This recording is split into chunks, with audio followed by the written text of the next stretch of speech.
Okay, we briefly actually go back to chapter 5 here in this lecture, and that's one of the forces in chapter 5 that we skipped over at the time. Now we take a look at the force of air resistance. We take a look at the force of air resistance here because to mathematically model it, you need to have a certain level of calculus under your belt. By the time that you see this lecture in AP Physics C, you will be familiar with that calculus. Okay, so now we take a look at the force of air resistance.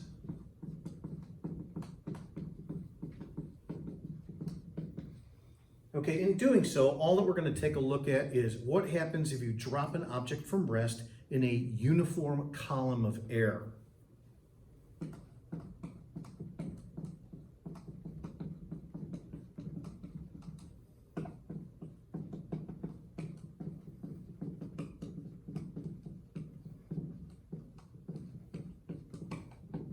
Now, when I say that the air is uniform, what that means is that there's no wind, there's no differences in air pressure, for example, let's say different elevations above sea level. There's no differences in air density. There's no differences in temperature, nothing. It's just a uniform column of air. And then you take an object and you drop it from rest in a uniform column of air like so. You could see immediately that the acceleration of the paper downwards is considerably less than g, acceleration due to gravity. Therefore, of course, there is a force exerted upwards, and that's the force of air resistance. The force of air resistance essentially comes from the fact that there is a difference in air pressure from below the paper to above the paper. As the paper is falling through this uniform column of air, it's as if the air molecules bunch up underneath it. This then results in a high amount of air pressure. And then above the paper, basically the paper leaves a partial vacuum in its wake as it falls through that column of air. Therefore, there is a lower air pressure here above the piece of paper. This difference in air pressure, this pressure differential as it's called, is ultimately what causes the force of air resistance to be upwards. Essentially, however, the force of air resistance increases as this pressure differential increases. The pressure differential is directly dependent upon the speed of the object as it falls through the column of air. So even though this sounds relatively complicated, it turns out that mathematically this is actually easy to model. And the reason for that is because the force of air resistance is directly proportional to the speed of the object as it falls through the column of air. As the object falls faster and faster, the air pressure differential increases, and then therefore the force of air resistance increases. So that's essentially the gist of it in terms of where the force of air resistance comes from and then how we mathematically describe it. So think of it this way. Here's my piece of paper, like so. It's falling in this direction like so at some speed v, and then therefore you get high air pressure underneath. There's a partial vacuum in its wake, so then therefore there's low pressure up here. You have this pressure differential, and this pressure differential then causes the force of air resistance upwards like so. And the force of air resistance upwards is directly dependent upon the speed of the object. The force of air resistance, by the way, is actually referred to as a lowercase f. Now that force of air resistance, as I just mentioned, is directly proportional to the speed of the object. Basically, the faster it falls, the greater this pressure differential, therefore the greater the force of air resistance itself. The force of air resistance is never going to exceed the force of gravity as long as there's no wind upwards. Therefore, eventually the object will actually have an acceleration of 0. Eventually the force of air resistance will equal the force of gravity, and then therefore the object falls at a constant speed. When this occurs, as you may be aware of, this is referred to as terminal velocity. We'll see this mathematically in just a few minutes. Okay, now when quantities are proportional to each other, this then means that there is a coefficient that is present here that turns this into an equal sign. This is referred to as the letter B, and the letter B is called the drag coefficient.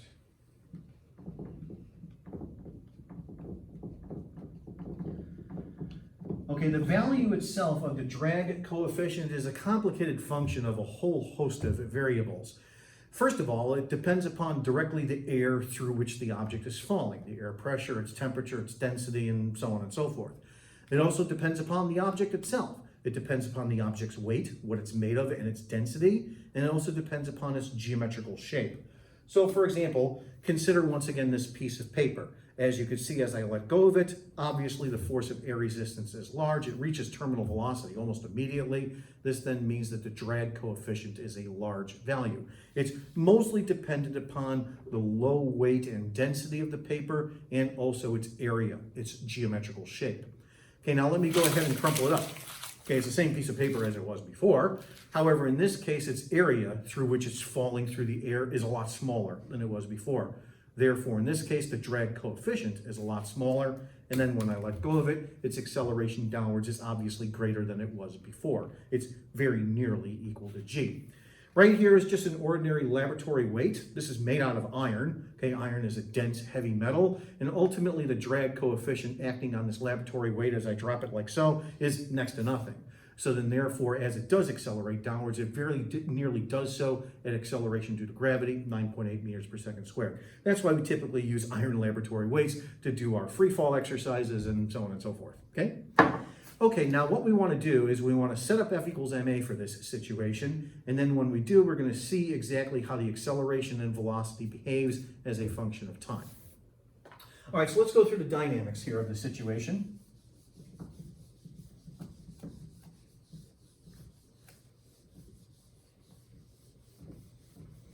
Okay, so let's set up our force diagram here. So we have, first of all, the weight mg downwards, and then we have the force of air resistance bv upwards, and the acceleration is downwards when we release the object from rest. We're going to set up F equals ma, and by definition, the downwards direction is thought of as positive. So then therefore, I'm going to have mg minus bv is equal to ma. What we want to come up with is a description of the kinematics equations using F equals ma as we're doing here for the force of air resistance. Now, this expression, F equals ma, is not an algebraic equation. The reason why is because as the speed changes, the acceleration changes. Therefore, instead, this is a differential equation, and this is one of your first examples of a differential equation, and then we have to solve that differential equation. Here's how we write this particular differential equation. Keep in mind that acceleration is related to speed in the following way. Specifically, acceleration is the derivative of velocity with respect to time. Let me go ahead, by the way, and move the mass m to the other side of the expression. In doing so, I end up with this. Okay, now how do we solve this differential equation? We use a process in this case of what is called separation of variables. I'm going to take the time dt and isolate it by itself on the left-hand side of the expression. And then everything else involving the speed v, I'm going to move to the right-hand side. I'm going to isolate everything involving the speed on the right-hand side of the expression. This is a process that's referred to as separation of variables. So here's what I get when I start cross-multiplying things, basically. I get dt is equal to the following. Like so. And now what I need to do is integrate both sides of the equation. When I integrate both sides of the equation, I'm going to come up with a description of the velocity as a function of time. So over here on the left-hand side of the expression, I'm going to integrate over time. So from time 0 to time t, when you integrate the left-hand side of the expression, you just end up with time t. But then we also have to integrate the right-hand side of the expression from an initial speed of 0 to a final speed of v. So then what we'll do is integrate the right-hand side of the expression and then solve for that final speed v. When we do, we get an expression for the speed as a function of time. All right, once again, here on the left-hand side, we just end up with time t. And then over here on the right-hand side, whoops, this is 0. Over here on the right-hand side, now I have to go ahead and integrate. Okay, so when I do integrate on the right-hand side, I'm obviously going to use a little bit of u substitution, which is as follows. Okay, let's implicitly differentiate to obtain this, like so. And now let's go ahead and rewrite the expression here on the right-hand side in terms of our new variable. Okay, so time t is going to equal the following. Okay, let's say dv is going to equal negative m over b du over u. Like so, once we switch our variable by using u substitution. Okay, integrate the quantity here on the right-hand side, and you end up with a natural log. Like so. Natural log of u, and now I'll go ahead and switch my variable back. And then we're integrating here, let me put it in brackets like so, from 0 to v. Okay, let me go ahead and do some erasing here. Let's get rid of the things we don't need. Let's clean this up a bit. Like so. Okay, and now I'm going to get the following. T is equal to negative m over b natural log of the following. I'll put it in brackets. Take, first of all, the upper limit of integration and plug it into the function like so. And then subtract with the lower limit of integration plugged into the function like so. Okay, recall the identity for natural logs. Natural log of one quantity minus natural log of another is the same thing as the natural log of one quantity divided by the other, like so. So recall that identity from calculus class. Okay, and then what we have to do is we have to take that expression and solve it for v. All right, so let's do a little bit of math here. I'm going to go ahead and move this stuff to the other side of the expression like so. Like this. And now let's go ahead and get rid of the natural logarithm. Recall that the base of the natural logarithm is the transcendental number e, 2.71 blah, blah, blah. So over on the left-hand side, we'll have e to the minus b over mt. And then e to the natural log of the stuff is just the stuff.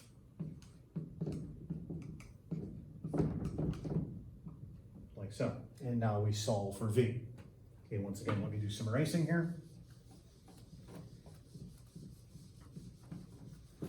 Okay, so to solve for v, let's cross multiply this g to the other side.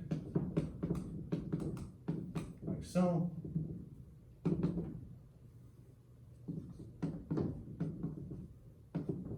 That. Okay, let's go ahead and switch these two terms here and here, like so, like that, and then cross multiply the m and the b over to the other side. I'm also going to factor out the g from each term there on the right hand side of the expression. That is like so. And end up then with this expression here. You need to know how to derive this expression. You need to know how to derive it not just for my exam, but also for the AP Physics C exam. Every now and then, maybe about a third of the time or so, this derivation pops up as a free response problem on the AP Physics C exam. You need to know how to derive this. What you are to do is to sit down yourself, write out every individual step as I've done here on your own, not just by watching me in terms of taking notes, but on your own. If you take yourself through the derivation on your own and you arrive at this expression here, you will never forget how to do it. But you do have to sit down and be able to do it all by yourself. Okay, once again, this is describing the velocity, the speed downwards, if you will, as a function of time. You have to be familiar with the graph associated with this equation as well. That is the following.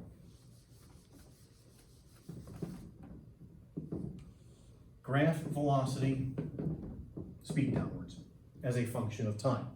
So first of all, at times t is equal to 0. Then you have 1 minus e to the 0th, which is 1 minus 1 parentheses, which is equal to 0. And of course, the initial velocity is equal to 0. The object is dropped from rest. But then what happens when the time t gets really large, say infinitely large? Then you end up with an e to the minus infinity. That's 1 over e to the infinity, which is 0. So you end up with 1 minus 0 when t is very large, and then therefore your velocity is a constant. It's the quantity mg over b. The quantity mg over b is an asymptote on this graph like so. And that's referred to as the terminal velocity. So v terminal is equal to mg over b. Notice how it mathematically behaves like with my paper demonstration a little while ago. When the drag coefficient of a paper is big, that's before I crumple it up. If the drag coefficient is big, then the terminal velocity is very small and the object reaches terminal velocity almost immediately. Okay, now in terms of the actual graph itself, when you graph out this function, mg over b essentially is an asymptote. And then therefore the graph itself looks like this. It approaches that value like so. Once again, you have to be familiar with this graph. You also have to be familiar with how you would obtain the acceleration of the object as a function of time. Well, this right here is describing velocity as a function of time, so then therefore, how do you describe acceleration as a function of time? Take a derivative. So let's go ahead and differentiate this quantity with respect to time. That is, let's do the following.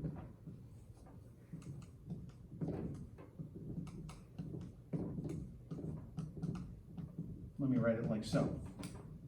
Here in purple, let me go ahead and do some erasing as well.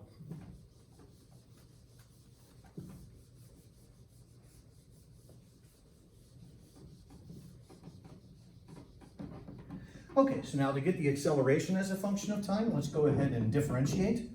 So you differentiate the first term, and these are all constants. So this is 0, and then differentiate this guy right here. So I'm going to have a negative mg over b as my constants here in front. And then use chain rule to differentiate this. And you obtain the following. Okay, notice there that a bunch of stuff cancels out. Negative signs cancel, m's cancel, b's cancel, like so. And then therefore the acceleration as a function of time looks like this, like so. Okay, you have to be familiar with its graph.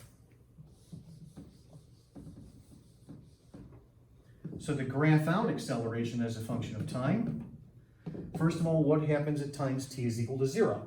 At t is equal to 0, you have e to the 0th power, which is 1, and then therefore the acceleration is equal to g. So at the moment you let go of the object, the acceleration downwards is acceleration due to gravity, because the force of air resistance is 0 when the speed is equal to 0.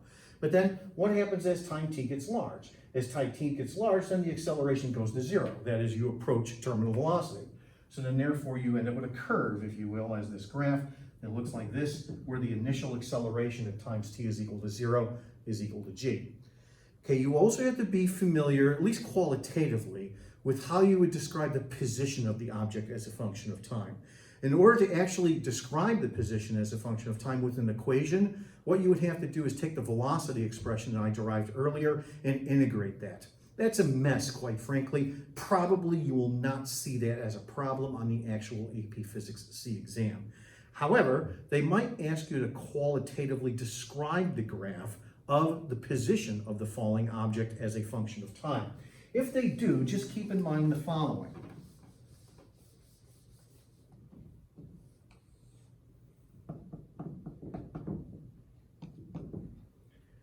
First of all, when you first release the object, keep in mind that the acceleration is very nearly equal to g, acceleration due to gravity. So then therefore, if you plot the position of a falling object as a function of time when the object is in free fall, remember that of course you just begin to graph out a parabola. So when the time is small, the position as a function of time very nearly looks parabolic. That is, it looks something like this. But as time goes on, you eventually approach terminal velocity, which is a constant, and then therefore the acceleration is equal to 0. If you graph position as a function of time for an object with an acceleration of 0, keep in mind that that graph is linear. So in other words, this portion of the parabola that I'm drawing here becomes more and more linear over time, like so. So when time t is small, this is nearly parabolic, and then it becomes increasingly linear as time goes on. And then it is in fact linear when you approach and reach terminal velocity. So with respect to air resistance, you do have to be familiar with deriving, as I said, the expression for V as a function of time. You have to know how to get the acceleration as a function of time associated with that. Be familiar with the graphs of both functions. When it comes to the position, at least be familiar with what the graph looks like, which is as follows. Any problems that you would counter involving air resistance are nothing more than plug and chug type of problems. The most important part of this topic on air resistance is deriving the equations. We'll take a look at some applications in sports of the force of air resistance in a brief part 2 to this video.